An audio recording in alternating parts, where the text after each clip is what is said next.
there's a lot to like about this machine. I'm pretty happy with it.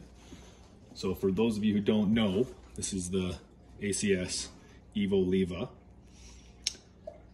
This is a dual boiler spring lever machine that has an independently heated group.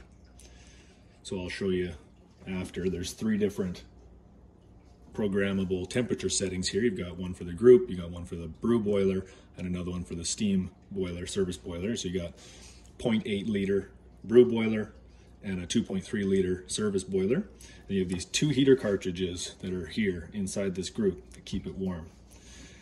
And because of that independent heating cartridge, this machine can be like brew ready temperature wise in about 15 minutes, which is pretty crazy. That's pretty good for having something so big, this giant group, right? So we just pulled that shot here, and it's neat that you have this visualization of what your pressure is, your pressure on the fly. Because if you do about the same pre-infusion each time, you don't change your grind a bunch, once you're dialed in, you don't really need to use the scales. If you're really accurate when you pull it out at the same pressure each time, and your shots are working well, you can get, you know, within a half gram, like every time, of pulling that scale out. And I mean, it's almost harder to try and turn your shot off at that point, right? You just move it out of the way, but I mean, it's pretty accurate when it comes to that. I'm pretty happy with that. I like that a lot. So on the side here, for those who don't know, this would be your water tank access here. So you can just kind of lean that out, and it's really nice actually having a lid. You know, it keeps your water a lot fresher. Nothing actually accidentally falls into it. Now this is a main power switch right here, this green one. And when you plumb in this machine, it still uses the gear pump that it has, so you can still do anything from, you know, about a half bar or 1 bar pre-infusion pressure all the way up to about 5. When you pull this top off, it's just 4 little Allen key bolts.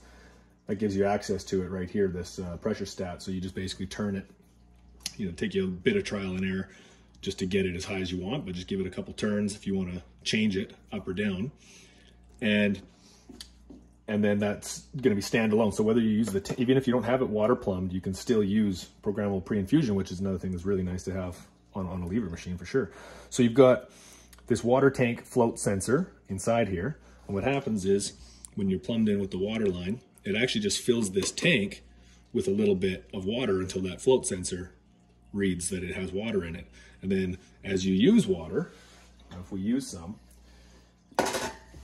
then that float switch goes down, it calls for water, puts some in there. And there's a little setting in here where, just in case that was to fail for whatever reason, you can also set a timer inside here as an automatic shut off. So if your float switch is stuck or if something like that happens, then it'll fill and it'll automatically shut off at whatever you set it to. So I have this set at 20 seconds, you can set it at 30 seconds or whatever, and it won't accidentally fill your tank and overspill or something. So having that little safety is really nice. But let's say we take some hot water out of here.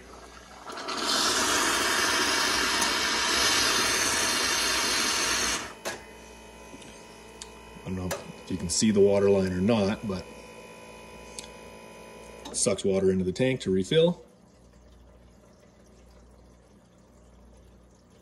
Refills until that float switch gets triggered. And it just stays, just keeps you just a little bit of water in there, so your water doesn't really go scummy, you know, because you're using and refilling that all the time. So like every day, that's gonna, for someone like me who drinks a lot of coffee, that's gonna refill a couple times, just that little bit each time. So that's a pretty cool little system. I wasn't sure if I was gonna like that at first, rather than having it plumbed in straight to bypass the pump entirely. But this is pretty cool. I think I do like this idea because it definitely gives you options.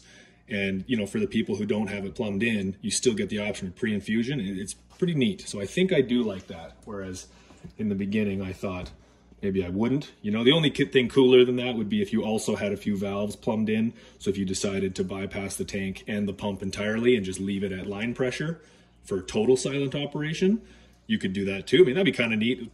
You know, it might cost me 15, 20 bucks in parts. Maybe I'll do that eventually. But so far, this is good. And the gear pump is actually not annoying in person. It seems louder on videos. I wasn't sure about that either. I've never had one, but it's I think it's fine. I like it. I even like this little cloth, and I saw somebody else online had kind of pinned it somewhere, and it was hanging here. And so I did the same thing, and that's really nice to clean a clean portafilter. I don't use this for dirty stuff, so I just kind of leave it there. But once this is empty and clean, if it's ever wet, I just use this to clean anything. But anyway, I like that too. That's cool. So once your pucks don't come out quite as dry as they would with a typical lever machine, but that's because the water inlets are actually below the piston seal. And you can see that. There's another video that I did when I unboxed this thing, and I have a little picture in there with a little mirror. And when you pull this top of this group off, you can see down there you've got 3 small water inlets, one here, here, and here. And it's actually right below where the piston reaches, so that the actual gasket never goes over that hole. So I think the gaskets are going to last longer here. You know, like on my Cremina, for example, or most other lever machines, it's usually above, right? So when you pull the lever up, it passes by that hole, and I've had gaskets wear out like a little line there before if it wasn't totally polished properly. And so I think that's going to last a long time. And seems like this sleeve's going to stay really clean as well. I have a feeling that because of that design, the water's not coming from the top and going down and then pressing. I think that's going to be a good design to keep this whole group really clean. So we'll see. I'll pull it apart every so often and see how clean it is. I don't have this drip tray plumbed in. That'd be cool, but I don't have any of that around here. But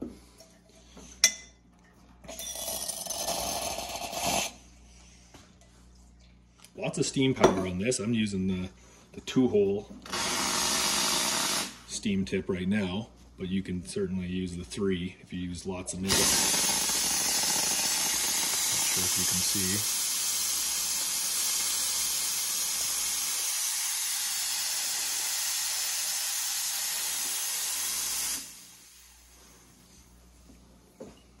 I like that. I think that if it was me doing this again, I'd probably get the over-the-top hot water wand, and only because, let me just grab this here.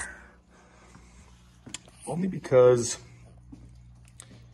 or maybe if this was shorter a little bit, it's fine. I'm just picky, and sometimes if I fill up something else, it'd be nice if I could fit something over here.